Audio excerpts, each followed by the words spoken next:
Thank you and welcome to the show this morning. The topic this morning is the Federal Republic of Nigeria at 50.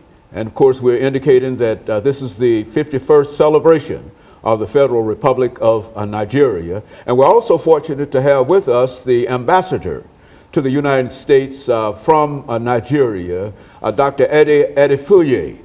And of course, Dr. AdeFuye will give us some information in reference to his background, his education, and some of his experiences during this first segment. And then after we have our first commercial break, we'll come back and talk about the great Federal Republic of Nigeria. And of course, Dr. AdeFuye, let us start off by having you to give us some information about, for the first 6 minutes, about your background, your education, and some of your experiences that eventually led you to the chief representative of the Federal Republic of Nigeria to the United States of America. Well, thank you very much for having me, and let me say how pleased I am to be here, to be in Nashville. It's been a very quite stimulating experience. And talking about myself is something one finds a bit hard to do because one was brought up as a Christian and one has to acquire those virtues, demonstrate those virtues of humility. But one has a lot of reason to be grateful to God. I often describe myself as an academic diplomat. My children met me as a university lecturer, and now they seen their dad transformed to becoming a diplomat. I started life as an academic. Having gone to the University of Ibadan, I own Harvard. I got a BA degree in history, and I went on to Uganda and also to the UK to do a PhD on aspects of colonial history of Uganda, which is the way the British related to the Ugandan people. And finishing that, I came back to the University of Lagos and worked as a lecturer and climbed all the steps from lecturer 2 to lecturer 1 to senior lecturer to associate professor and then professor and head of department. Between all this was between 1973 to 1987. And then I became professor and head of history department. Then, because my area of interest, academic interest, was on diplomacy and international relations between Uganda and the British, and then I started to take interest in relations between Nigeria and many other countries, I was always commenting on diplomatic issues and international relations issues as they affect Nigeria. I think that was what made the federal government to decide to ask me to be part of a group of lecturers who were training new diplomats in areas of diplomatic history, international relations, international economics, inter-Africa relations. And I was part of those who are training newly recruited diplomats at a place we call the Foreign Service Academy in Lagos. I did that for 2 years, 1 year every 1 month every year for 2. And the third year, after finishing the third year, I was asked to kind of put in practice what I've been preaching, to become ambassador to, we call it High Commissioner, to Jamaica in the West Indies. But then we concurrent accreditation to Belize and Haiti. It was a very good experience because being in Jamaica and seeing people of African descent in the West Indies, I thought it was necessary to use my experience as a historian to reconnect them to their homeland. And that's what I did most of that time. And it was very good experience for 4 good years. I was very well received by people of Jamaica and I enjoyed it. I think the kind of quality performance I did there influenced the government to send me to the United Kingdom as Deputy High Commissioner in charge of Nigeria's relations with many countries, many international organizations, the UN, the Commonwealth, and the European Union. And I did that for about, excuse me, for 2 years. And then, before then, I then applied to the Commonwealth. Commonwealth is a group of former British colonies who grouped themselves together to extend mutual cooperation to each other. First, I was Deputy Director of Strategic Planning, and then I was later on appointed head of the Africa program for the Commonwealth.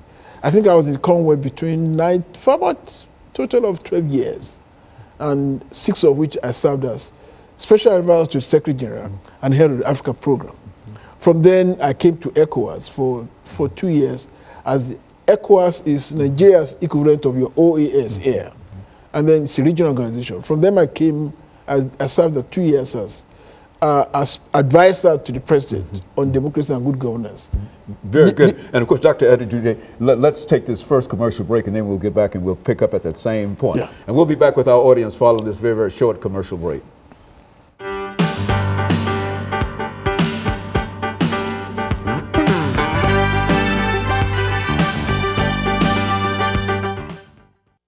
Thank you and welcome back to the second segment of the show for today. We're talking to the ambassador for the Federal Republic of the West African nation, Nigeria. And he's given us some information in reference to his background, his education, and some of his experiences. And now we would like to, Dr. Adefuye, to talk about some other aspects of it, to talk specifically, since this is the 51st anniversary of the Federal Republic of Nigeria, to talk about, and as a scholar in a real sense in reference to colonialism and et cetera, talk about some of the events and some of the situations over the next 8 minutes that eventually led you to independence. Well, Nigeria was a British colony. We were colonized by the British through a series of wars and military action. Nigeria became the two sides of Nigeria, the Northern Protectorate and the Southern Protectorate, was amalgamated in 1914 to become the Protectorate of Nigeria. And then we had colonial rule, and you had the British conquered the country steadily, incrementally, and brought the whole country together under colonial rule. Colonial rule, as you all know, was a kind of carefully designed exploitation of the resources of the colonies to the advantage of metropolitan power. So colonial was such that it was for economic reasons. Tap our resources used to develop their country. And that's what happened with us. And we took part in the First World War, the Second World War on the part of the British. And after the Second World War in 1945, the doctrine of self-determination came up. And the people started agitating for independence. And the agitation for independence was led by Nigerians who had been abroad to study and who had been conversant with some of those principles. The Human Rights Declaration, the Human Rights Charter, and they began to question British rule over them, because based on the logic and principles they have learned while studying abroad. So you find the returnees, and most famous of them was Dr. Nnamdi Azikiwe, who was actually educated here, began to question British rule over Nigeria. And the agitation led on to series from many African countries asking for self-determination. More so as the UN, when it was conceived in when it came up in 1947, began to advocate for self-determination. So Nigerians also asked for self-determination. And so many African countries began to achieve independence. In 1957, Ghana was the first one. And then in 1960, Nigeria ultimately attained independence from colonial rule. And the green-white-green flag of Nigeria was hoisted to replace the Union Jack.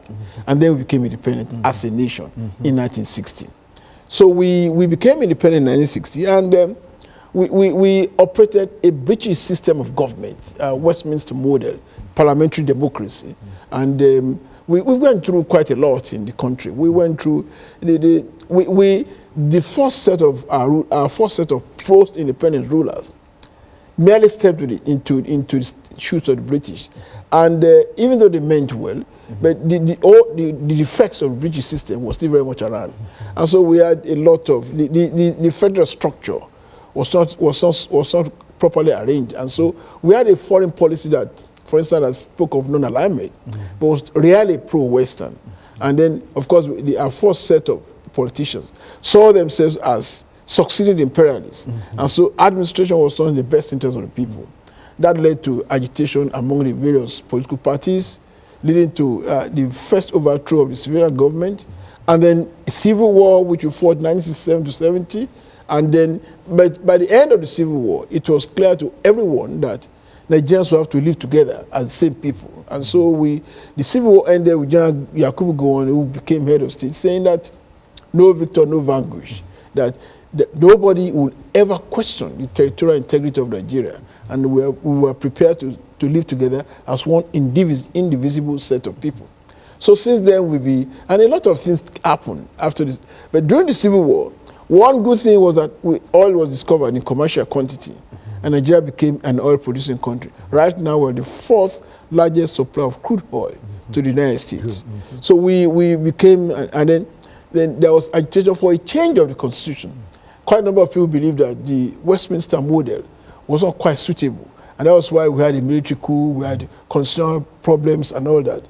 And then we decided to adopt the American-type Republican Constitution.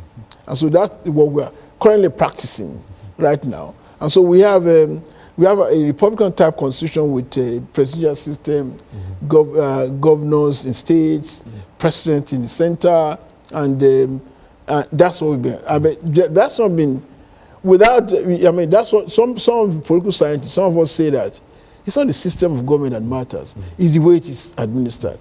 In spite of the change from the Westminster model to the Republican system, from British system to the American system, we still had military coup d'etats. We have had so many military coup d'etats, many military takeover of government. Like we had, there was one in 75, there was one in 79, there was one in 83. But right now, people are tired of military rule. Since the collapse of the Berlin Wall and the end of communism and the wave of democracy all over the world, people are now beginning to question the rationale for military rule. So we've got to a system whereby democracy as a system of government has become established in the country. And we may have our problems, but we will not allow any set of soldiers to come and take over and take over anymore. And so democracy has come to stay. We are trying to perfect the American system to adopt it to our own peculiar situation and make good of it. And so we now have a Republican-type constitution in Nigeria, and with bicameral legislature, the Senate, at the federal level, the Senate and the House of Representatives, Congress just as here, and we have a presidential system of government, a president and a vice president, and the governors in 36 states with the federal capital territory. So we have a system similar to that of yours. But there are still problems, there are still challenges in the way it is administered. So that's where we are right now. And of course, I think we're getting ready for our first commercial break. And when we come back, Doctor, let's see if we can have you to talk about your mission to the United States of America, because serving 150 million people, you see, in the largest state on the continent of Africa, it simply means that Nigeria is somebody in a real sense, in spite of all of the problems and et cetera. And you were sent here in a real sense to represent that. And so we're going to give you about 10 minutes during this last segment to talk about what you might consider to be your mission here in the United States of America, and how you found the response in reference to some of the things that you're talking about. And that will be this first segment, and then we'll have that second show and deal with some other aspects of it. But that's what we want you to talk about when this next segment starts within the next 15 or 20 seconds, and then we'll be able to pick up at that particular point. And we'll be back with our audience following this very, very short commercial break.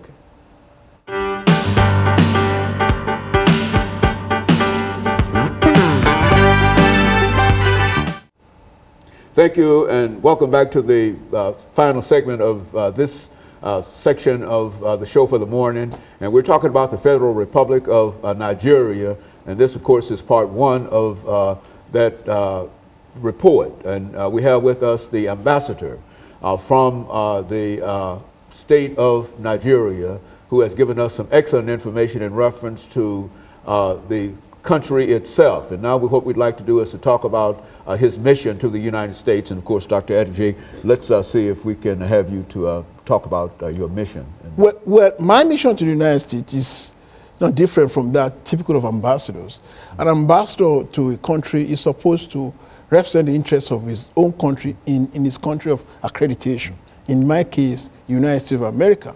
And I'm expected to promote good relations between my country and the United States, be it in areas of commerce, in areas of culture, in areas of diplomacy, and also to, because we are a developing country and the U.S. is the most powerful nation in the world, am most endowed, to see the way in which I can relate to the United States government in a way to help achieve our developmental aspirations.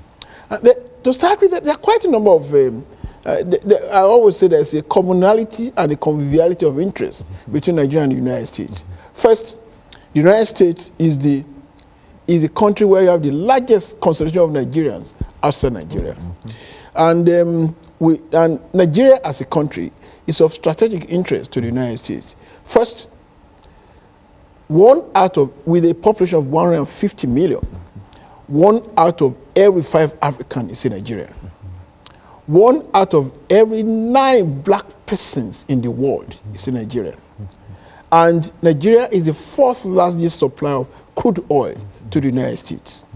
In the United States, there are over 1 million of Americanized Nigerians. That is, people who are born in Nigeria and have taken over the American, they've lived here enough, acquired American passports, and are contributing very positively to the economic development of the United States. So there is that community of interest. And I do know that in the United States officials recognize the strategic importance of Nigeria, because with that kind of population, that kind of strategic importance, and the U.S. being the leading nation in the world, the only superpower, America has taken it upon himself the task of ensuring there's peace and security in the world. If there has to be peace and security in the world, there has to be peace and security. There has to be peace and security in Africa. And if there has to be peace and security in Africa, that peace and security must start from Nigeria. That what the United States government has recognized, and do we also recognize, and that explains the very good nature of relations that do exist between Nigeria and the United States.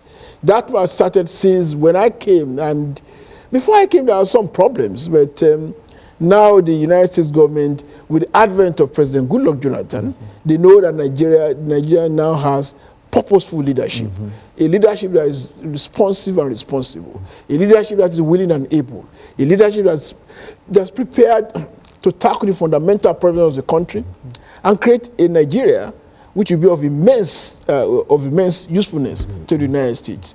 So we enjoyed very good relations, and my job has been to cement that relationship that do exist between Nigeria and the United States. Also, even in our strategic and foreign policy objectives, there's a mutuality of interest.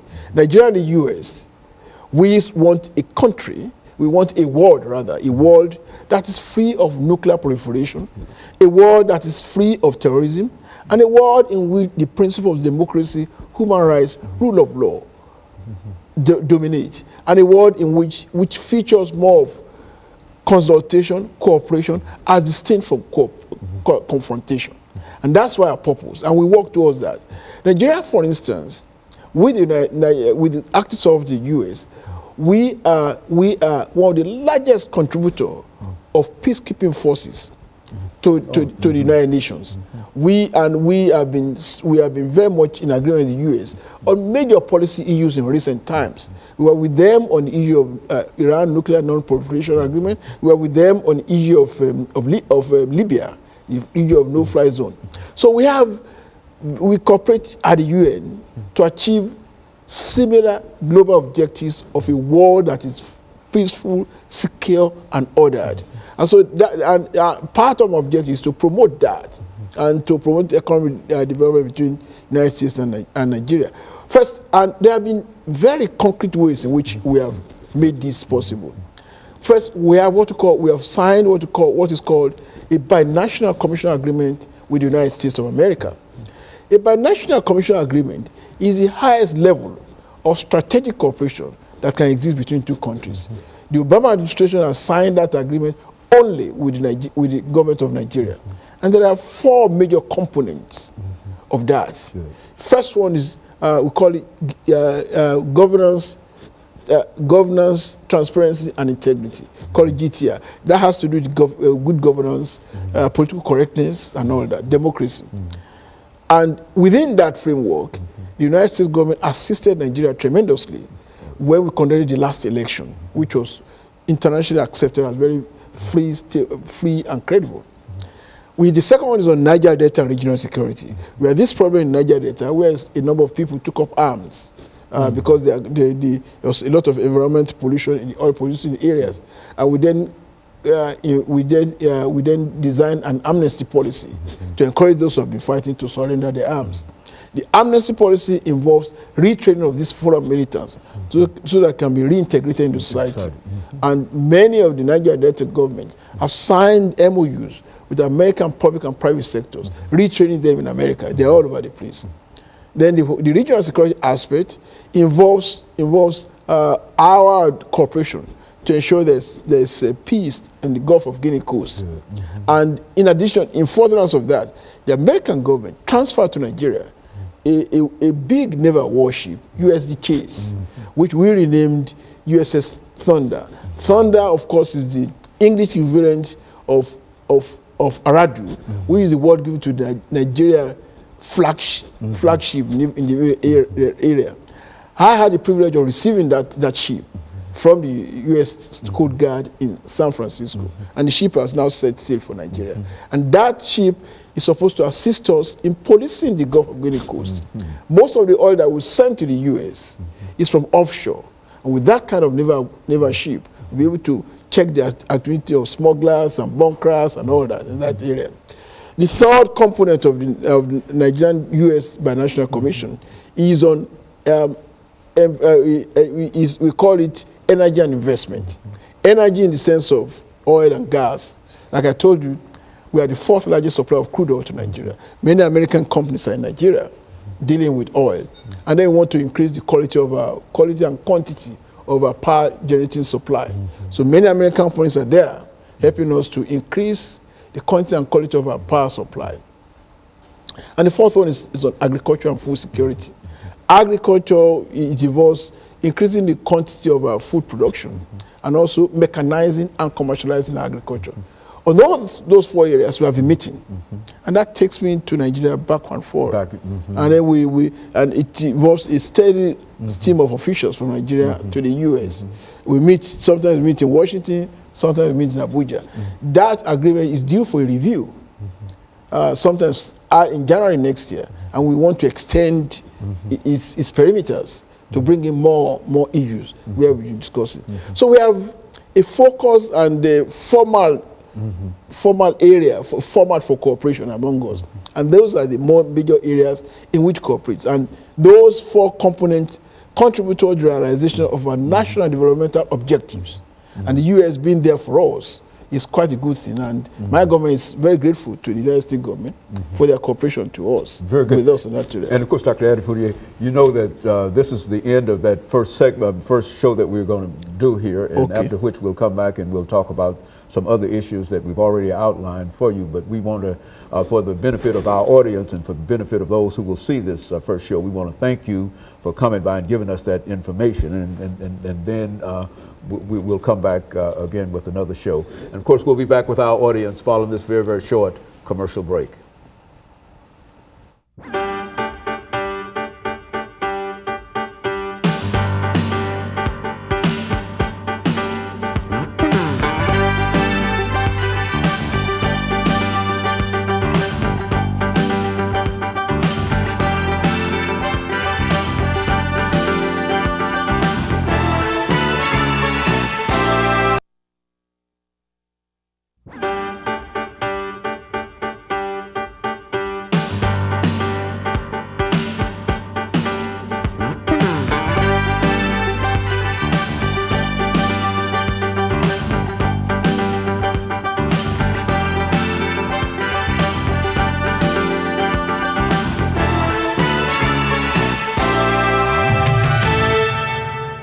Thank you and welcome to the show this morning.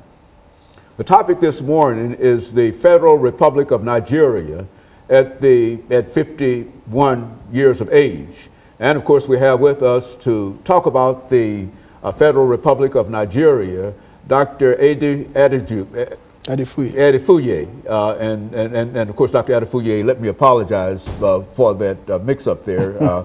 But this is our second segment, second show that we're doing with you, Dr. Adefuye.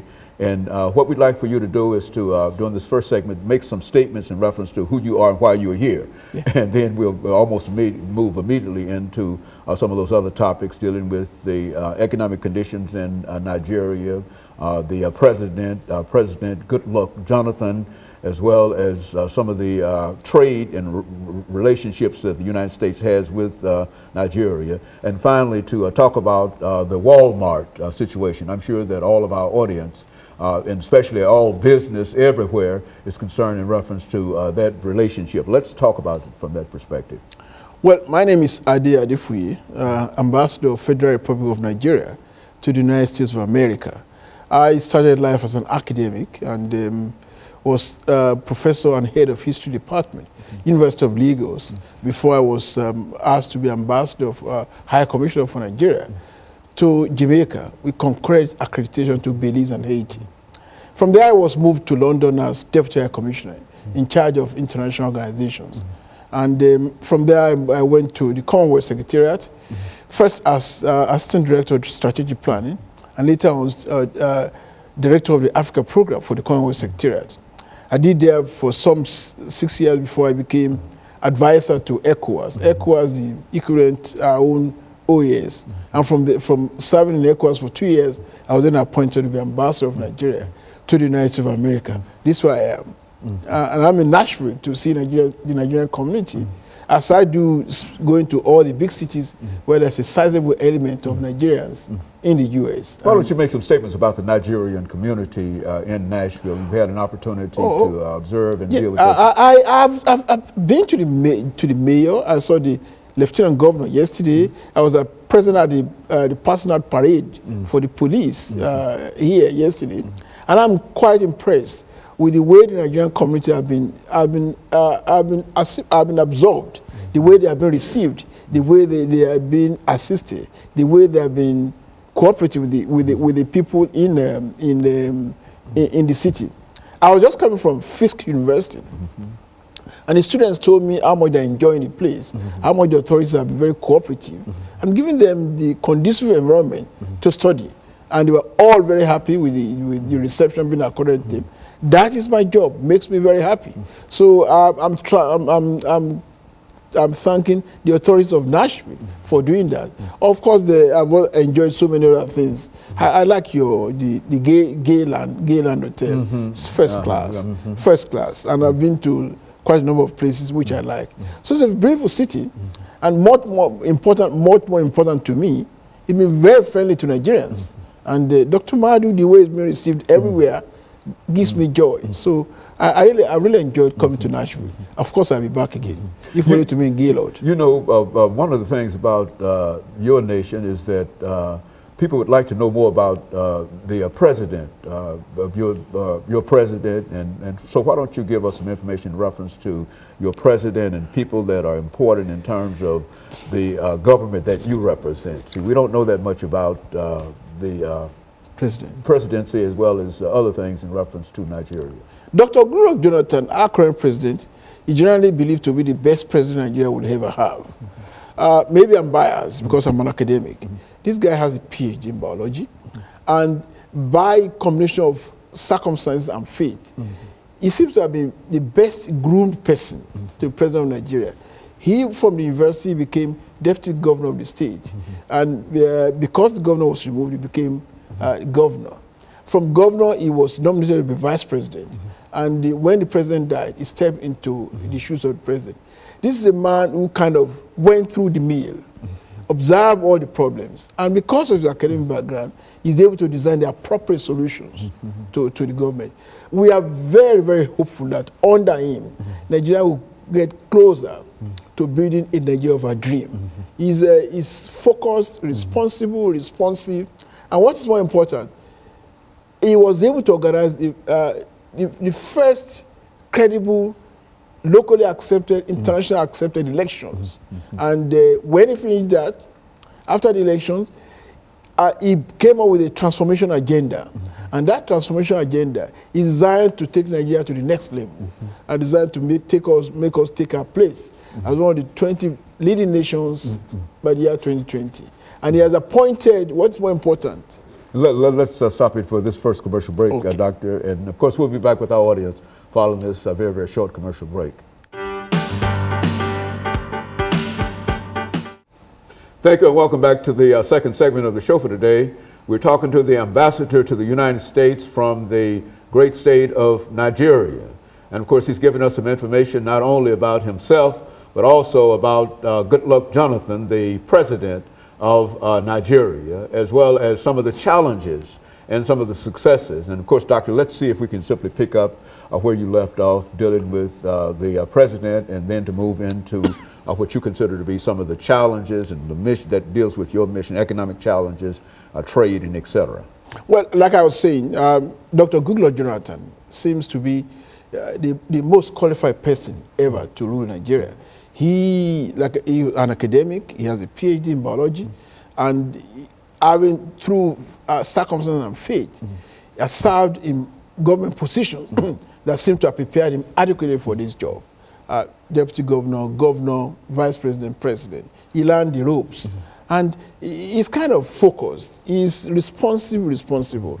He was able to organize a very credible election, which kind of restored Nigeria's image in the international community. And after that election, he embarked on a transformation agenda designed to improve living standards of the people, designed to remove some of the fundamental weaknesses in our body politics, in our economy, and our society. His economic transformation agenda focuses on creating jobs, so that the restless youths will be able to fit into either the agriculture or the oil industry or any other industry, and be able to raise living standards.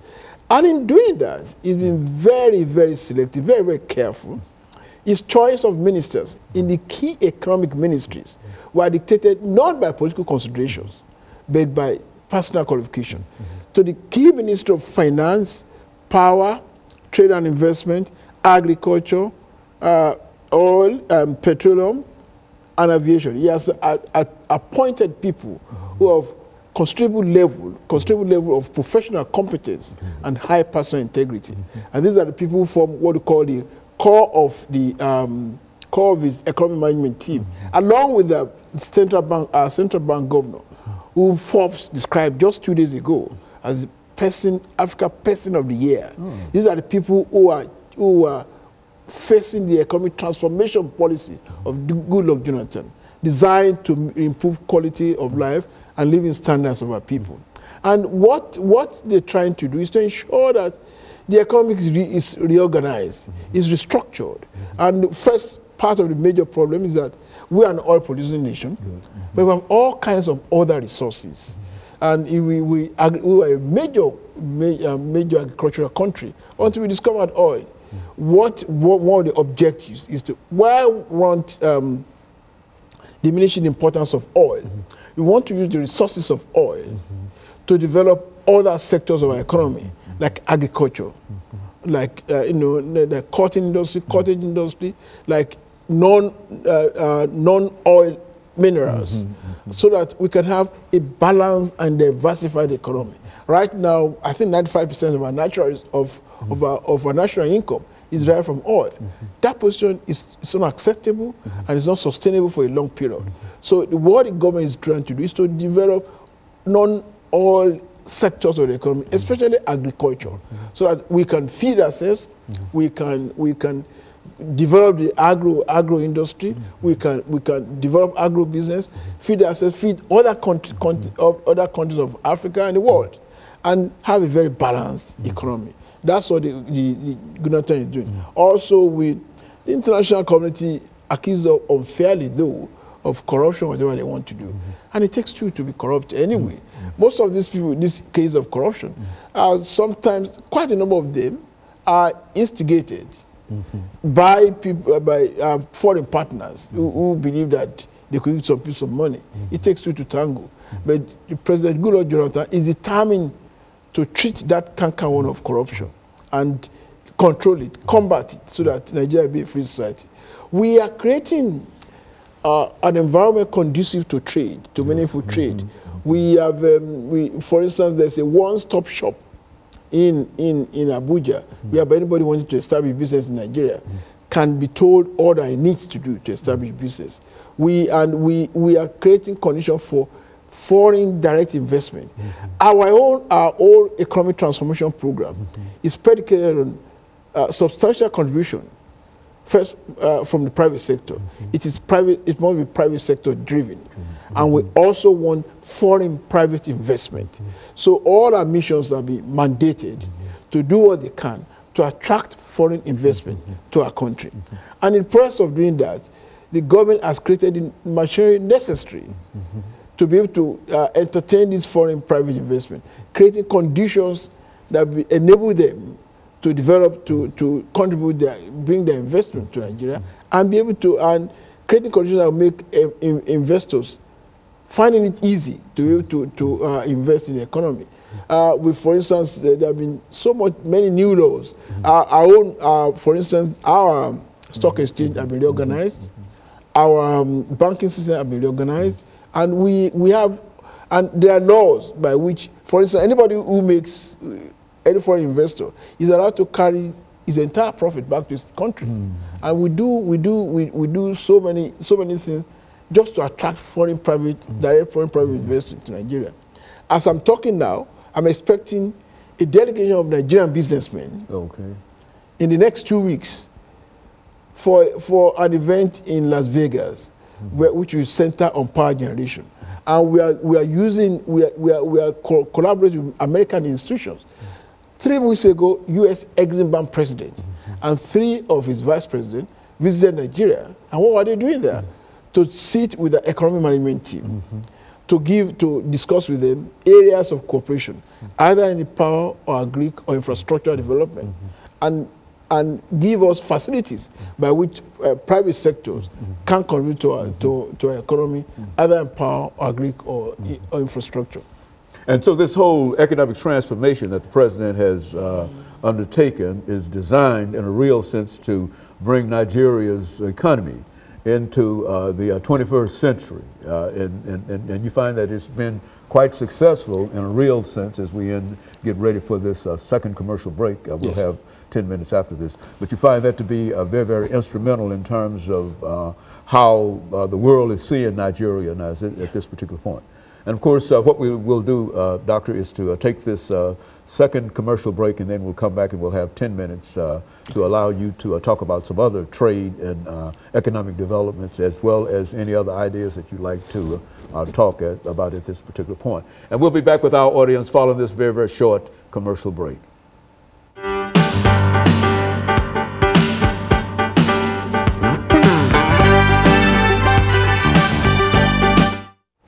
Thank you, and welcome back to the final segment of the show for today. We're talking to Dr. AdeAdefuye, the ambassador to the United States from the great state of Nigeria. And he's given us some information about Nigeria, dealing with trade relationships, politics, and economic developments. And Doctor, let us see if we can again move back into trade and economic developments and to talk about some special projects that you might have underway at this particular time. Well, there are quite a number. Like I said in the earlier segment, we have an economy that is oil dependent. And what we want to do is to diversify the base of our economy and make sure that we trade in non-oil exports. We are inviting foreign direct investment to Nigeria, and we're inviting companies to come and set up in Nigeria to trade with our people. Like I said, there's tremendous advantage in trading with Nigeria. Our population, 150 million, 20% of the whole African continent, 10% of the entire black people in the whole world. We simply can't beat our market. And therefore, we believe that once companies that want to do business with us, when they do come there, in terms of market, in terms of marketability, in terms of the availability of profits, there's hardly any country, in fact, there's virtually no country that can compare with Nigeria. I'll give you an example. When we privatized our telecommunication industry, unfortunately, some American companies that would have come, they said there was problems in Niger Delta and all that. A few of them came, but I tell you today, those telecommunication industries, MTN, for example, from South Africa, they will tell you they have never made such profits within such a short time ever in their lives. That's telecommunications. Yes, they have never made such profit at such a short time, any time in their lives. And it's still growing because of the market. Everybody now carries around mobile phones in Nigeria. Everybody. The land phone is almost passing out. It's the same thing with, that's been an attraction. That reason where major US companies, particularly in distributive and retail trade, like Walmart, now want to come to Nigeria. They've been in my office once, we discussed, they are making arrangements, and when they are ready, we sort out the final details, and they'll be in Nigeria. And from what they've told me, they want to be in Lagos and Abuja. You simply can't beat the rich because of the market in Nigeria. So we are waiting for them. And they are not the only company. Many banks, I'll give you other examples. I came back from Nigeria on Monday, and what did I go to do? I was on the maiden flight of Continental Airlines that was going to Nigeria, that was already beginning a daily flight from Houston, Texas to Lagos every day. Every day. And the very first flight was almost packed full to Nigeria. And the return flight was almost packed full. In December, I was also with United Airlines going on 4 flights a week from Washington to Accra to Lagos. So within a space of 9 months, 2 U.S. airlines began operating in Nigeria, and Delta started some 2 years ago. And right now, they started operating from Atlanta to Lagos every day on the 777, and 4 times a week they fly from New York through Accra to Lagos. So, and there are many airlines still wanting to come with us. So, we're working on details about that. So, many companies in the U.S., because they now have confidence in the government of Dr. Goodluck Jonathan, because we created an environment conducive to trade, because they know the availability of the Nigerian market, many U.S. companies now want to trade in Nigeria, and on our own part, we are creating the environment for them to come, and we're doing the best we can. There are other areas in which we are exploring opportunities for trade in the United States, especially in the areas of agri. They're there, and Nigerian embassy in April or around March or April, we intend to hold a road show, an agricultural road show, whereby we invite potential U.S. investors who are interested in agriculture to come and meet their Nigerian counterparts with the support of the U.S. Exim Bank. Who will be there. They're supporting us to be able to give them the necessary guarantees to trade and invest in agricultural potential of Nigeria. That's the kind of thing we want to do. When we finish that, we're going to emphasize infrastructure, road, rail, and all that. I want American investors to come and meet their Nigerian counterparts with the support of top-level financial institutions, World Bank, U.S. Exim Bank, to be able to establish trading contact with Nigeria at various levels. So we are creating all kinds of linkages between Nigeria and the U.S. companies to be able to trade with Nigeria. Because for us in Africa, I keep saying to my U.S. friends, we don't want aid, we want trade. Because trade is more psychologically satisfying. In any case, this aid they call, how much of it gets to us?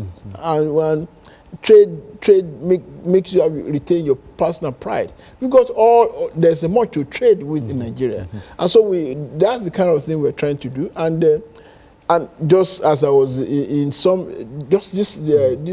this afternoon, in some of the medical institutions I visited, they want to establish linkages with Nigerian universities so that we have exchange of students, exchange of faculty, so that we can be able to strengthen the bond and trade between Nigeria and the United States.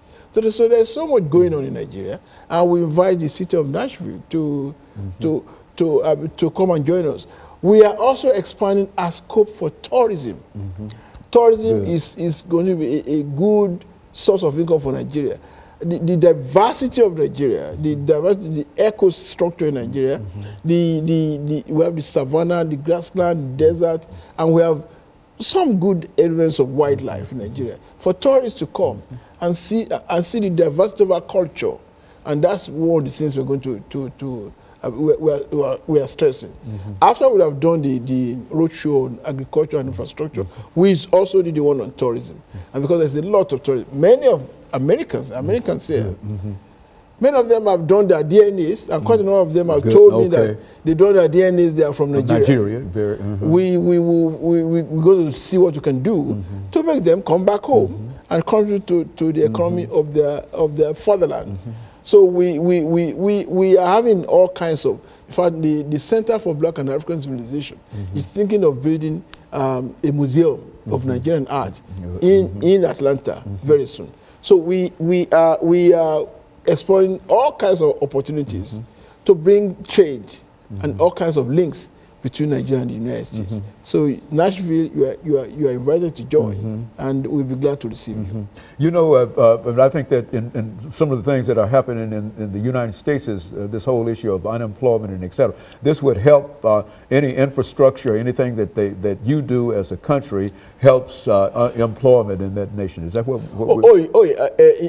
unemployment here? No, help unemployment in our country. In your country. Oh yes, by the time if you're able to achieve a purpose, commercialize agriculture, there be all kinds of farmlands, all kinds of farming institutions, whereby the youth, unemployed youth will work. Resources are available. And then they'll be able to get their jobs, and they'll be less restive.